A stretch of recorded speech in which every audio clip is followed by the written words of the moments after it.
Welcome back to Nick Lenz Comic Corner Classic as Known Classics. This is episode number 28, 24, and Doubleshot number 27, 18. Well, first we're discussing the last 9 issues of Doom Patrol Volume 5, issues 14 and 22. In issue of Secret 6, issue 30 of Volume 3, and also Aquaman, issues 38 to 49, and issue 1 million. It'll basically explain the reason earlier. Before I talk about these last 9 issues, there was going to be a third trade collecting issues from this run, but it was never released. The reason for it, from the research I've gathered from it, low pre-order sales canceled the thing. Yep, that was simply the reason for it, and the information I saw for it is that I was going to collect issues 14 and 21 and skip out the final issue for some reason. I'm not sure why.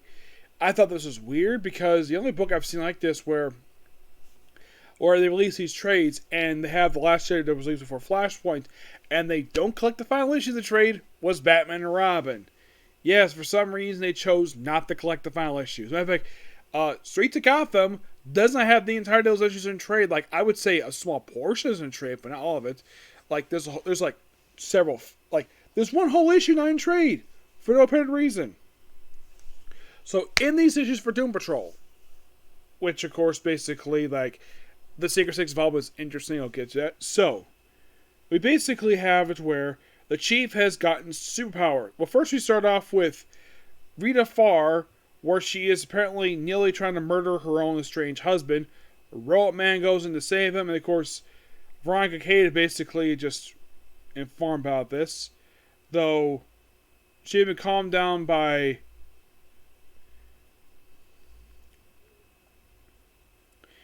I think it's supposed to be like, I think it's Larry. No, it's not Larry, it's somebody else.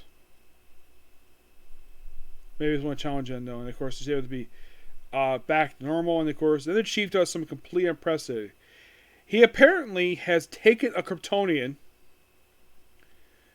Yes, a Kryptonian. And he proceeds to take a portion of the power somehow, put it into himself, and he's become Super Chief.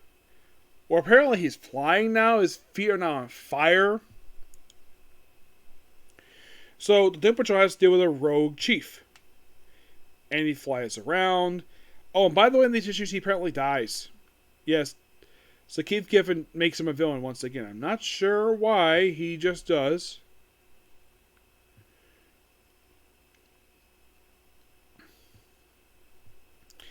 Yeah, they fight him, and of course, basically, like, they fight him, and then... And of course, Roman gets dismantled. And Chief is basically murdering his own team.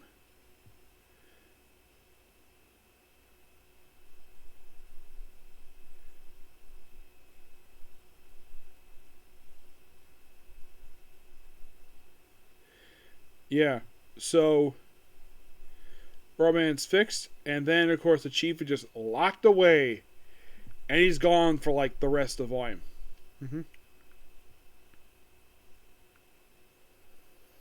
Yep.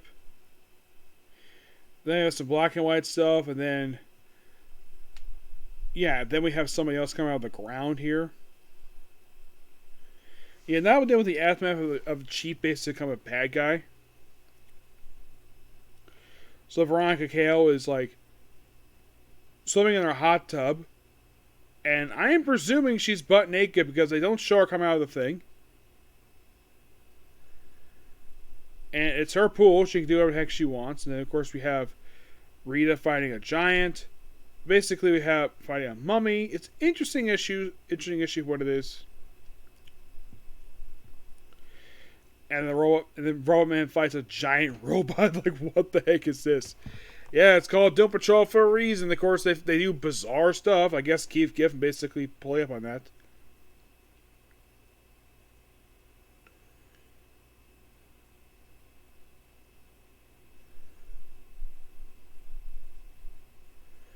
Yeah, the Chief basically looks like he's taken out cold storage.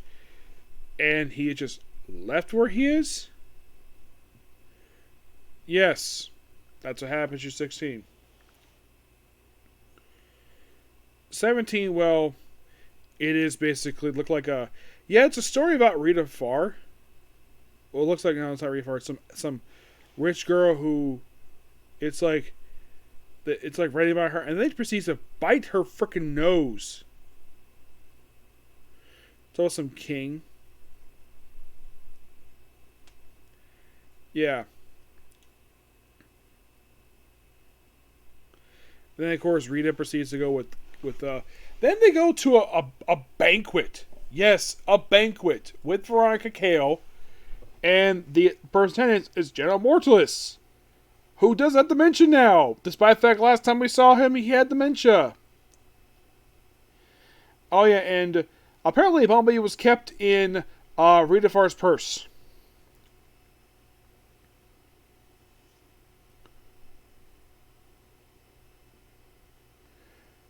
Yeah.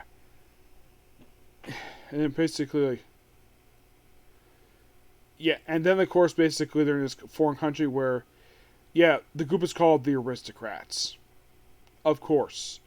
Because Keith Giffen has been visiting stuff from Grant Morrison's run for the Doom Patrol in these issues. Not sure why. I get the fact, basically, Grant Morrison's beloved, but there's more than one run for Doom Patrol that people like. I'm sure people like Arnold Drake's run, Paul Kupperberg, and Rachel Pollack. They had good runs. John Hess had a good run. That run is barely mentioned. John Byrne's one has been, the retcon's been ignored, but the events that happen. Yeah. But it's like, when it comes to Doom Patrol, it's like the only era that any person is allowed to mention is Grant Morrison. And I'm like, that is stupid. Why would you reference one run? I get the fact it was a longest run his title, but he is not the only person who wrote this damn title. This is a small rant. Let's get a little rant portion here. Where anytime DC writes Doom Patrol, there has to be constant references to the Grant Morrison run. Fine, but my thing is, he is not the only person who wrote this title. There has been about 6 or 7 different people who wrote this book. Let me list off here once again. Arnold Drake, Paul Kupperberg, Grant Morrison, Rachel Pollack, John Oxley, John Byrne, Keith Giffen, Gerald Way, and the guy who wrote the previous book, Dennis something. This book in 60 years has had 9 different writers. 9. Grant Morrison is not the only person you can reference. You can reference any run you want to. Nope, we only can reference that run. And, oh yeah, the reason they did reference they mentioned that whole thing with the Gerald Wade run. Fine. But you can reference more than one run. Like, how about Arnold Drake? Like, bring up stuff that happened in his run. His run was weird, but yeah, of course they feature characters from it. I do appreciate the fact we brought back some of the villains. So, ran over. So, yeah, and then for some reason the book decides to continue over in Secret 6 for an issue. Yep. In issue number 30. Yep, issue 30, we have a crossover that. First, we have this. They call it Ultimate Crossover. It looks like we have Superman fighting Green Lantern. Or it's like a video game. Yes. And this is a really bizarre issue. Then we have 3 cosplayers, 3 women. I'm presuming are hostesses. One is cosplaying as a Huntress. One is basically Harley Quinn. The other one is Black Canary and trying to introduce this big bulky guy. Actually, I think this is Bane. Yeah, they're trying to introduce Bane.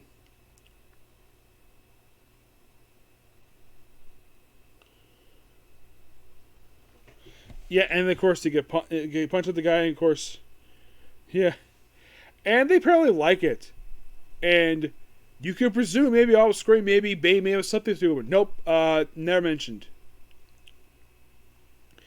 Then flashback, and then we have Doom Patrol just fishing. These crazy fish, and of course, Rita goes giant size, and then she loses her leg. And then the Secret Six show up halfway through the issue, where you have Black Alice going giant size and fighting Elasti-Woman. We have Robot fighting Jade. We have Sharkman fighting Robot Man. We have Ragdoll fighting the Negative Man. Oh yeah, and then we have, after toss with Shark, then we end up having Catman versus Robot Man. And it's like, round one. Let's have a best. Of course, we have a blow up, and then we continue over to Doom Patrol issue 19. Oh, by the way, this issue is collected in the Gail Simone, the Secret Company collection books. Yeah, they do collect this issue because I think it's also collected in the regular trades too, but yeah, you won't find it in the regular Doom Patrol trade. Nope, only here. I thought this, and of course, eventually that Rhea grows back her leg because she can. Really fun crossover.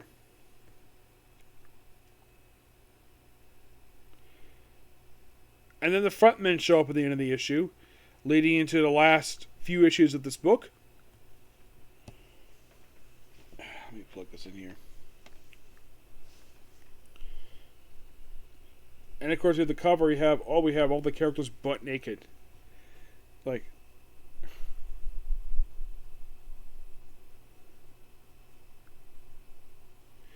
and then of course, Mr. Nobody shows up trying to attack Veronica Hale, and then they're trying to get back to, I think maybe back to Veronica Hale's island, and then they go around the place, and then we have Robot Man meet Mr. Mala. Actually, I think it's Gorilla Grodd.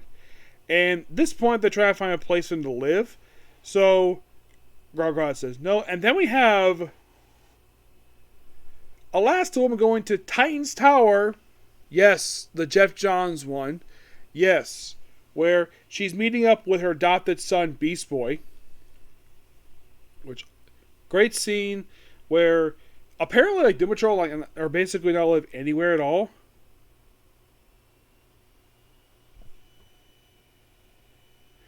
And then, of course, you have Karen go visit her husband, or actually ex-husband. Apparently, Mel Duncan apparently is, she's the victim of his house.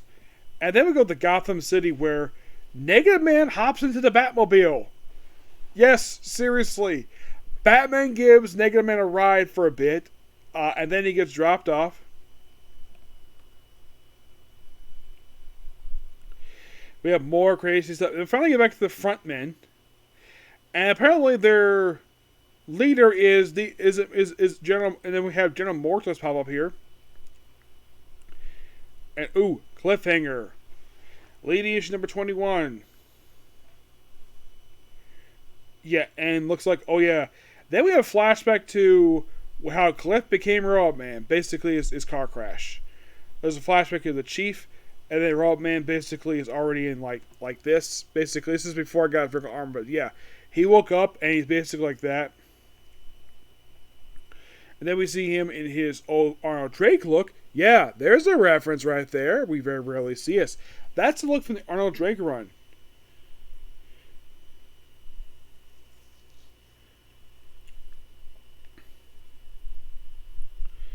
And it looks like I have a past version. Looks like, I think it looks like this. It's like at this point now we're taking nods at previous one. This looks like it's from the Paul Kupperberg run, for Doom Patrol. It was Grant Morrison. Yeah. This one here, this is from the John Ashley run, which that's another run basically. Like, yeah, Keith Giffen brought references. This one here looks like it's a John. This one here is, I can tell by the artwork, that's John Byrne's run. And then we lead to the final issue of the book.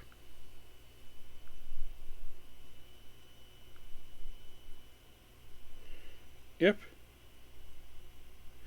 Plus, I love the cover here with a clear nod to Armageddon, to, I think it's like Apocalypse Now. Yes. So yeah.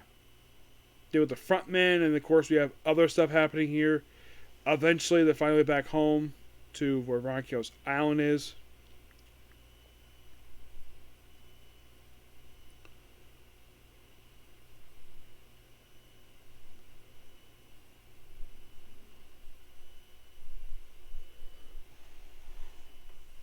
Yes. Eventually, book just ends with looks like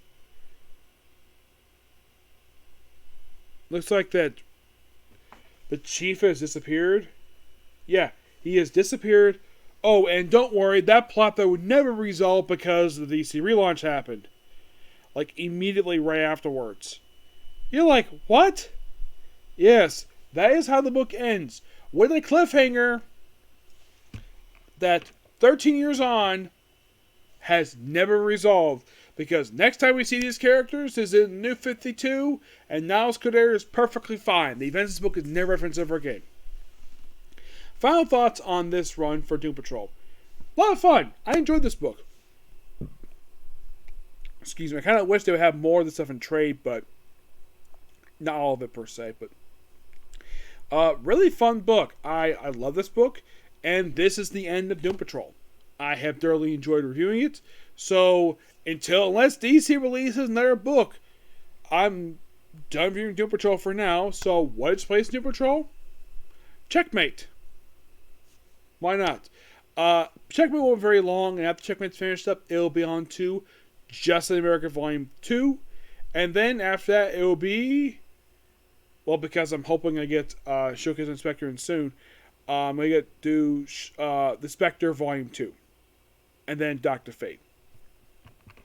So similar to doing that for another book, but we'll get back to that. So, next up we have is Aquaman issues 38 to 49 and issue 1,000,000. Okay, so the reason why I'm stopping at 49 is because 50 is the start of Eric Larson's run. Not a bad idea, and plus also 38 to 47 is in trade. The period, it's Aquaman period David Omnibus, the only place you can find these issues. But Daniel Anthony's Lenz was really short, though it does continue on where this book leaves off. So, mostly put, it's just Aquaman, basically, where he's getting back his throne. At one point in the book, basically, we'll get to more stuff here. So, Aquaman gets back his throne after... Oh, apparently also that Atlantis, we have this sort of resort town. So, Aquaman's hanging out with his son here. Here with Dolphin. And then, of course, not one thing I don't like about these issues, I'm not the biggest fan of the artwork. It's like everybody's head's just too big. It looks so crinkly. I do love this cover. This cover is good. I love this cover for Aquaman. This artwork here is done by Jay Kafour. No problem with the colors here, but just everything looks so samey for faces. Yeah, fights of alien. It's like basically Atlantis is now a resort town. And then, like in issue 40 of this very book, yes, issue 40, we have Aquaman versus Dr. Polaris. Yes, the old Green Lantern villain. Yeah, Dr. Polaris, aka DC's Graviton. That's literally what he is. The whole thing with him, he controls gravity. Yep. And he's back. Yep. And of course, the Aquaman crew. And then he's the other one comes back. And then we have the sexy Maxima show up. And she's ripped. Oh my gosh. Yeah, her appearance here is completely random. Yes. Like first it's Polaris, now it's Maxima. Yeah. And the whole thing is like, oh yeah, let's have Maxima show up. Basically, her whole thing is, at first she wants to sleep with Superman. Nope. And then we have Power Girl show up because of the stupid post-crisis retcon that, oh, Power Girl was connected to Atlantis and Spy Factions of Earth 2. That was a silly retcon that was later fixed with Infinite Crisis. And then we have Maxima making out with Maxima. It's like, basically like, I guess some people think, oh, we have Mira back. Nope, it's Maxima. Moving on to issue 42. Here's kind of the weird thing. Despite the fact 47 is Pierre David's last issue, 4049 does continue with those issues left off. It's like basically Pierre David left and like he had to abruptly leave, probably because he was working on Supergirl at that point. Still. So he left and then you have Dennett Lanning basically just probably writing the story he was going to tell anyways, and then Eric Larson took over the rest of the book.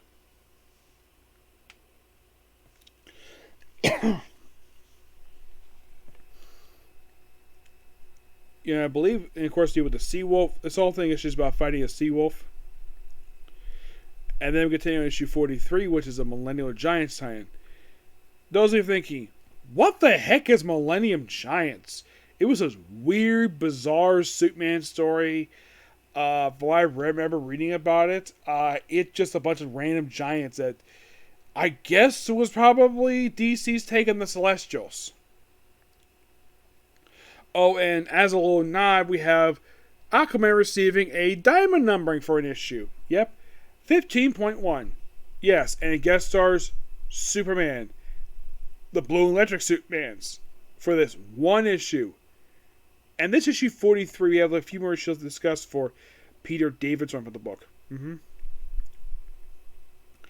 They fight those giants, and then moving on to 44. Or then we have this issue where we have Aquaman. It's an Aquaman issue guest starring Jay Garrick and Alan Scott, who is now known as Sentinel. Yep. It's like, okay, why not have a couple of Jay's members guest star in the book? And then we have two blonde men, one who was older than the other one, argue for like a page. This is Peter Dave for you. Where it's like, I want to do it for you. And just what makes your business? You look like a king of... Wait a minute. Is that you, Aquaman? I heard you changed. Son, I had no idea how much joins the hippie cult. Everything changes Greenland and gives way to Sentinel. Why should it remain static? Although it's in humanity to animal, unfortunately that's a government constant. In that case, you have been keeping score, son. That creature's attitude seems less philanthropic.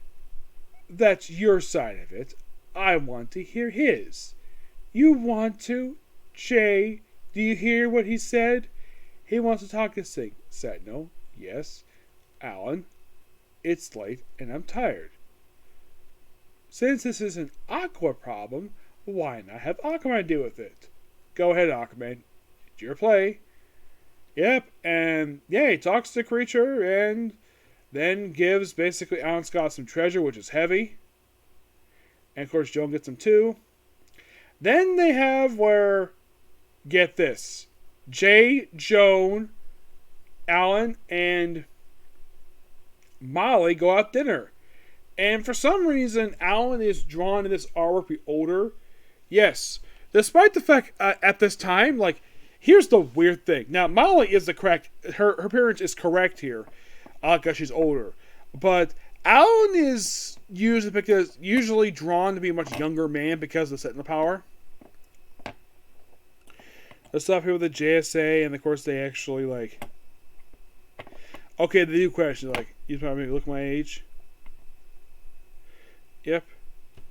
And we fight more creature here, then we have, yeah, it's an absolute really fun issue. I appreciate Peter David writing in, two legendary JSAers who've known Aquaman for years. Moving on to issue 45, which is the third to last issue of Peter David's amazing run. Yep. Where it's like more about stuff going on in the Atlantis thing versus a tidal wave, because Poseidon doesn't want to surface anymore. So let's put it back under the ocean. Yeah, and he goes to the other side. Yeah, my guess is probably the reason why he did at this point, because, well, he was leaving, and I'm sure Eric Larson went back on the ocean floor, but he probably wasn't ready yet. And then move on to issue 46.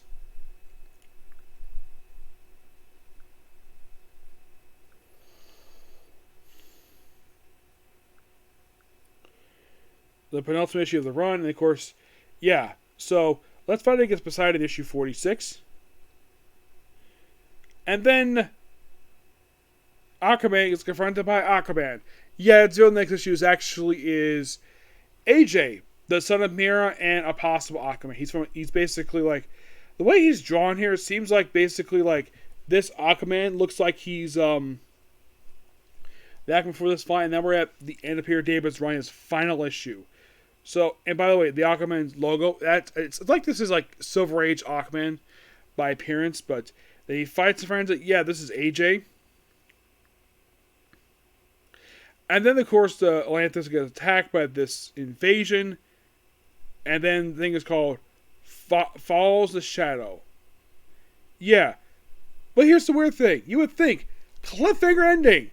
And it's resolved next 2 issues by a completely different creative team, because with the very next issue, the next 2 issues, Dan Abnett and Lanning take over the book. Yep. And they fight this alien invasion for the next 2 issues. Where it concludes in issue 49 of the book. Yep, they come back, and of course, like, everything's mostly back to normal-ish, and it's assumed that, well, maybe that Aquaman's son become the king. Nope. An Tempest tries to take control, but he's basically put down by Aquaman. At one point, Aquaman's son tries to challenge for the throne, and, well, because they dare turn against him. So, yeah. So as punishment, he is banished from Atlantis. My guess is the reason why that they did this, because Eric Loss had no plans to use him, so write him on the book. And then, of course, like, oh yeah, and then we have the book end with this abrupt cliffhanger where it's like, yeah, Queen Mira, nope, can't be queen because they're not legally married. And it continues on issue 1,000,000. Yep. Where it's just a weird kind of issue where it deals with not exactly, it's not much of with 1,000,000 stuff per se. It's like, oh, let's have Aquaman counter a future version look like Dolphin in the future. And then it continues in issue 50, which of course we have, of course, Eric Lars to go for the last 26 issues of the book. Excuse me, yeah. But that's it for Peter David's run. Amazing run. Fun. I enjoyed this book. You could say that it leads up more like it's more like an epilogue to that run, more like a proper conclusion. It's a quick little wrap up, and then of course it's going to start. It's like, yeah, that cliffhanger. That's not exactly resolved for that issue because it's a sort of a brand new era. It's like whatever happened before, it just not mentioned. We'll talk about that. We'll talk about Eric Larson of the book, which is interesting, the fact he would be writing Aquaman, given the fact he's also writing Savage Dragon. Apparently, has time to play through 2 major books.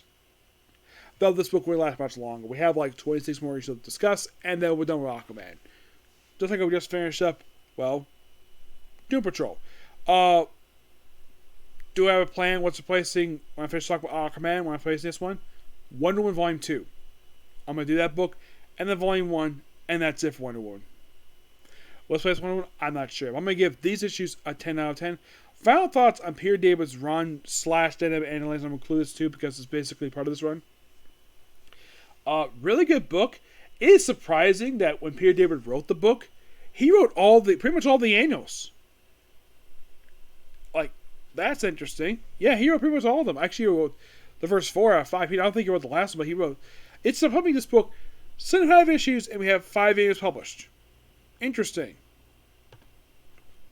I think it's okay number, but why the heck would they stop after like 5? Stop with the year 1. Stop with the JLA 8 tie-in, which I found that to be interesting. Yes, the book itself managed to last for another couple years. So the book just ended. You could just had another couple of annuals. Nope, book never did. It's one of those books where they stop publishing annuals, and the next time we see an annual published for Aquaman will not be until, get this, not until 2013 we see an annual. 18 years later. Kind of similar with the case of Green Arrow, where it took him actually 20 years of Blazer, not 18. But here's kind of something interesting. Despite them leaving a couple issues, Dan himself would come back to the book in 2016. And would write the book until around, I think he left around issue 50, I think it was. And then for the rest of the book, it's Kelly Suhana who took the rest of the book. And with that, most of Volume 5 is done. So when I get back to the book, I'll be basically have 2 more rounds of this thing, basically 2 more times talking about this book, and then we're done until whenever DC releases. The other thing else to discuss for Aquaman I could think of is probably like a few miniseries, but that's it. So yeah, if this particular view, please be sure to like, comment, subscribe, turn notifications, and do not dislike button. Well, going back to Iron Hill Magic, next couple episodes, and the next Comic Corner, well, let's see. I think the next one's going to be, oh yeah, it's going to be Excalibur and Alpha Flight. Or I'm going to end volumes those two. You'll find out about those two, okay? Thanks, you.